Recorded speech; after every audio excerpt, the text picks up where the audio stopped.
अध्यात्म विज्ञान कोई धर्म या संप्रदाय नहीं है, ये स्पिरिचुअल साइंस है जो कुदरत के कानून पर आधारित है। ये विज्ञान पूरे ब्रह्मांड के सभी रहस्यों को उजागर करता है और जीवन के सभी पहलुओं को समझने के लिए एक नई दृष्टि देता है।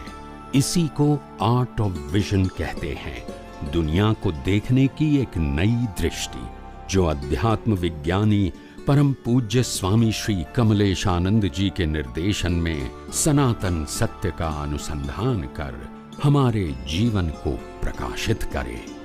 जय सच्चिदानंद। रमेश भाई। जय सच्चिदानंद स्वामीजी। जय सच्चिदानंद। ક્યાંથી બોલો છો પ્રભુ? વડોદરા સ્વામીજી। વડોદરા। હા બોલો બોલો।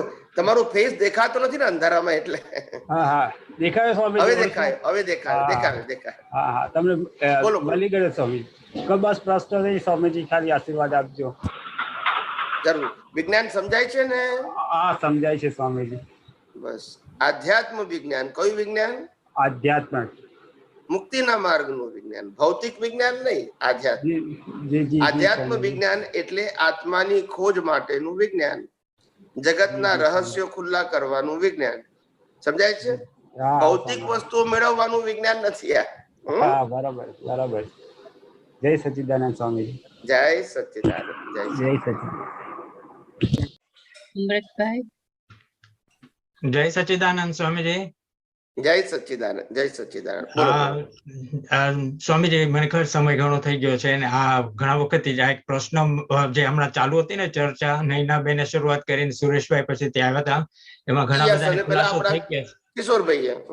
હા અને એ ખુલાસો ઘણાને થઈ ગયો છે, પણ મને એક વસ્તુ હજી નથી સમજાતી અને એનાથી કદાચ તમે એક જ સાદા સેન્ટેન્સ ની અંદર એનો જવાબ આપો કે જે કોઝ્યુઅલ બોડી છે અથવા જે કોટેડ પરમાણુઓ છે એ આપણા અંતસ્કરણ જોડે આપણી અંદર જ હોય છે કે તે ડેટા છે તે ક્લાઉડમાં જુદો હોય છે આપણાથી?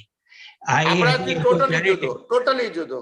એટલે આપણી સાથે અંદર આપણા શરીરમાં નથી હોતું, આ બોડીની અંદર ડેટા પરમાણુ કશું હોતું નથી, એ બધું ક્લાઉડમાં જ હોય છે। આ બોડીના જે કઈ જળ પરમાણુ છે બધા કુદરતે જ આપેલા છે, ફ્રેશ। રાઈટ। એને તમારા કોઝ સાથે લેવા જવા નથી, કોઝની ઇફેક્ટ માટે આ બોડી આપી, જેમ દેવલોકમાં આપે, નરકલોકમાં આપે, પશુલોકમાં આપે, મનુષ્યલોકમાં આપી।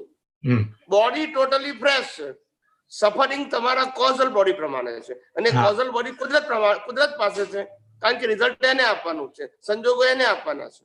ઓકે એટલે આપણે એમ સમજી શકાય કે બીજી લેંગ્વેજમાં જોતું હોય તો આપણું ડુપ્લિકેટ ત્યાં ડેટા ત્યાં આગળ કુદરતના પાસે છે અને આપણે અહીંયા આગળ આપણું એટલે કોનું? અને અહીંયા આગળ અત્યારે જે મન વચન કાયા જે આ શરીર છે એનું ડેટા, એનું જે કોઝલ શરીર તો કુદરતે આપ્યું આપણને, કુદરતે આપ્યું છે, પણ એને સંચાલિત કરવા માટેનું બધું ડિસ્ચાર્જ નો ભાગ છે એ ડેટા છે ત્યાં આગળ ક્લાઉડમાં છે। યસ, એટલે સાદી ભાષામાં સમજવું હોય તો જેવી રીતે ઉપર પ્લેન ચાલતું હોય અને તમે નીચેથી રિમોટ થી કંટ્રોલ કરતા હોય એવું છે। ઓકે, એટલે કુદરત રિમોટ છે, રાઈટ। આ રિમોટ પ્રમાણે આ મશીન ચાલ્યા કરશે અને રિમોટ જે ચાલે છે એ તમારા કોઝલ બોડી થી ચાલે છે। ઓકે, સમજી ગયો। અને એ કોઝલ બોડીને આ બોડી સાથે ડાયરેક્ટ સંબંધ નથી, ખાલી ભોગવટાના ઇન્સ્ટ્રુમેન્ટ જેવો સંબંધ છે। કેવો છે? ઇન્સ્ટ્રુમેન્ટ કુદરતનું છે, સાંભળો, ઇન્સ્ટ્રુમેન્ટ કુદરતનું છે, ઇન્સ્ટ્રુમેન્ટ ને કુદરત ચલાવે છે અને ઇન્સ્ટ્રુમેન્ટ ને કુદરત અંત લાવે છે। આ બધી પ્રોસેસ કોણ કરે છે? કુદરત ન્યુટ્રલ કરે છે। કેવી કરે છે? ન્યુટ્રલ। પણ આ બોડી દ્વારા તમે જે ભોગવો છો એના સંજોગો આ બોડીને કુદરત આપે છે અને જેના કારણે તમારું જે અંતસ્કરણ, જે ડિસ્ચાર્જ અંતસ્કરણ છે એની બિલીફ થી એ ભોગવે છે। સંજોગ કુદરતના ભોગવે છે, ડિસ્ચાર્જ બિલીફ, અને શરીર ખાલી માધ્યમ છે, શરીર પોતે ભોગવી ના શકે, શરીર દ્વારા ભોગવાય। જો શરીર ભોગવતું હોય તો મળતું ભોગવે, શરીર ભોગવતું હોય તો મળતું ભોગવવું જોઈએ ને એને બાળી અત્યારે, પણ એ ભોગવતું નથી।